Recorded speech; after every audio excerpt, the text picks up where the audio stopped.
루펜 여러분, 안녕하세요. 이것을 칼럼에 오신 분들 환영합니다. 기회와 위기는 동전의 양면같이 공존을 한다고 합니다. 5위와 두 경기 차를 유지하면서 순위 상승의 기회를 잡았고, 김경문 감독은 12경기 스퍼트를 이야기하면서 선수들의 집중을 요구했습니다. 그렇게 으쌰만 하면 되는 줄 알았는데 중심 타자인 안치홍 선수, 최은성 선수가 부상으로 라인업에서 제외가 된 상황, 위기라고도 볼 수 있는 부분입니다. 결국 위기를 극복해 기회를 잡을 것인지 위기를 굴복해 기회를 놓칠 것인지 기로에 서 있는 하나 이글스 극복하기 바라면서 리뷰 시작하겠습니다. 등말소를 살펴보겠습니다. 등말소는 없습니다. 최은성 선수가 허리 쪽에 무리감이 있어서 배려를 받고 있는 상황, 안치홍 선수 차례를 볼 때 좀 더 심해지면 퓨처스로 내려갈 가능성도 없다고 할 수는 없을 겁니다. 그러면서 1군 훈련에 합류해 있는 권강민 선수나 퓨처스에 있는 임종찬 선수가 콜업이 될 가능성이 있어 보입니다. 라인업은 황영묵, 페라자, 장진혁, 노시환, 김태현, 김인환, 이도윤, 이재원, 이원석 선수가 스타팅 라인업을 구성하고 있습니다. 장진혁 선수가 3번에 포진이 되면서 김태현 선수는 5번으로 내려왔습니다. 적시 2루타를 쳤던 유로결 선수가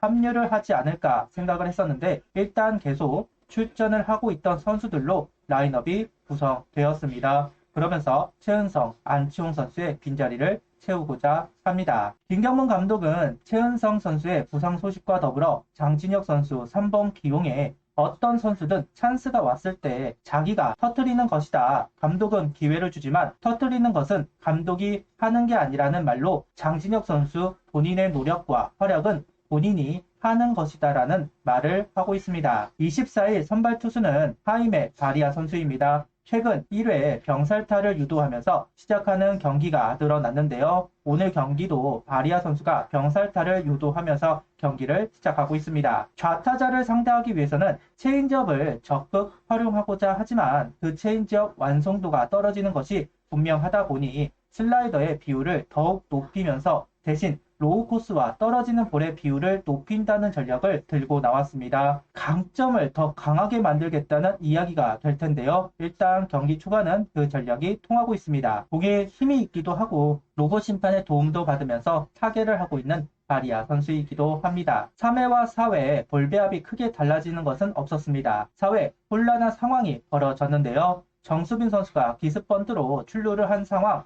제라드 선수의 타구 바운드가 된 상황이라 1루 베이스를 넘었느냐 아니냐가 중요한데 비디오 판독은 파울이 선언이 되었습니다. 이후 다시 파석에 선 제라드 선수.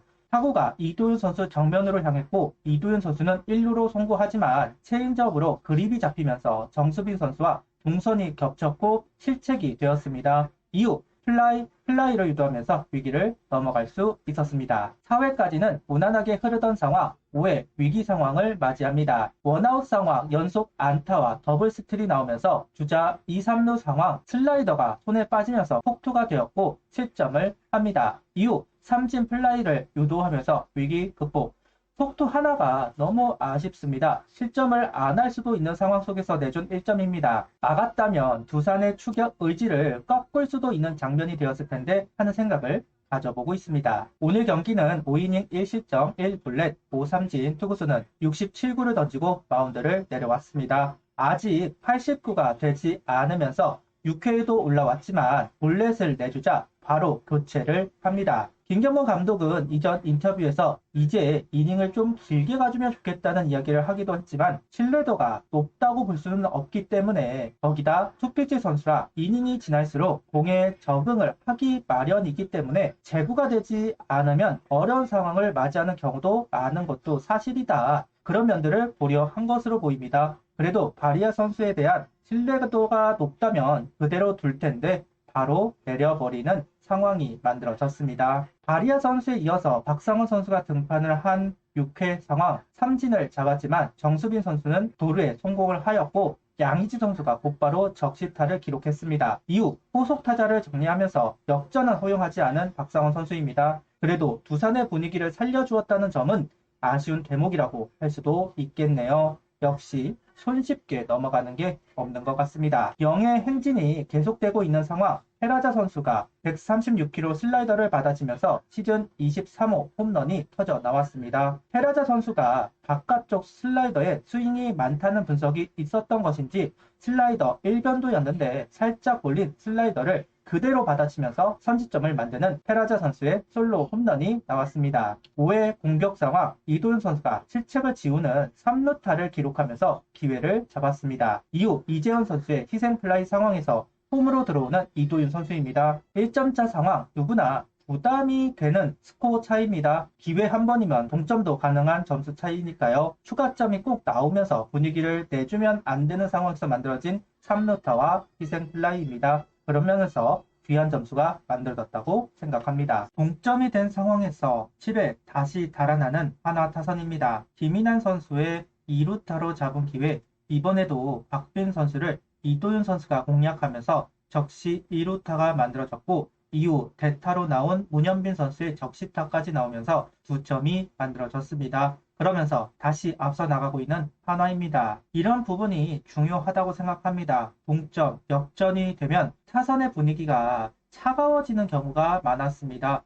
곧바로 달아나는 점수를 만들면서 분위기를 다시 찾아오는 부분은 고무적인 부분이라고 생각을 합니다. 7회 이민호 선수와 한승혁 선수가 등판을 했습니다. 이민호 선수에게 7회를 맡기고자 했지만 볼넷을 내주자 바로 교체를 합니다. 도대체 이민호 선수를 어떻게 쓰고 싶은 것인지 정말 궁금합니다. 1이닝을 맡기고 싶은 건지 주자가 있을 때 정리를 하게끔 하고 싶은 건지 활용도를 어떻게 가져갈지가 정말 알 수가 없습니다. 어쨌든 8회 등판을 하고 있는 한승혁 선수이고 올라와서 7회를 정리했습니다. 그리고 8회 올라온 김서현 선수도 연속 볼넷을 내주면서 무사 만루 상황이 만들어졌습니다. 양석환 선수를 파울플라이로 유도하면서 원아웃을 잡아냈지만 밀어내기 볼넷이 나오면서 1실점을 헌납하고 맙니다. 두산전이라서 그런 것인지 아니면 최근 다시 멘탈이나 폼에 문제가 생긴 것인지 특히나 좌타자 상대로 제구를 잡지 못하고 있습니다. 카운트 하나 없이 다음 주자에게 공을 넘기기는 어렵다고 생각하는 건지 벤치는 밀어붙였지만 결과는 아쉬울 수밖에 없었습니다.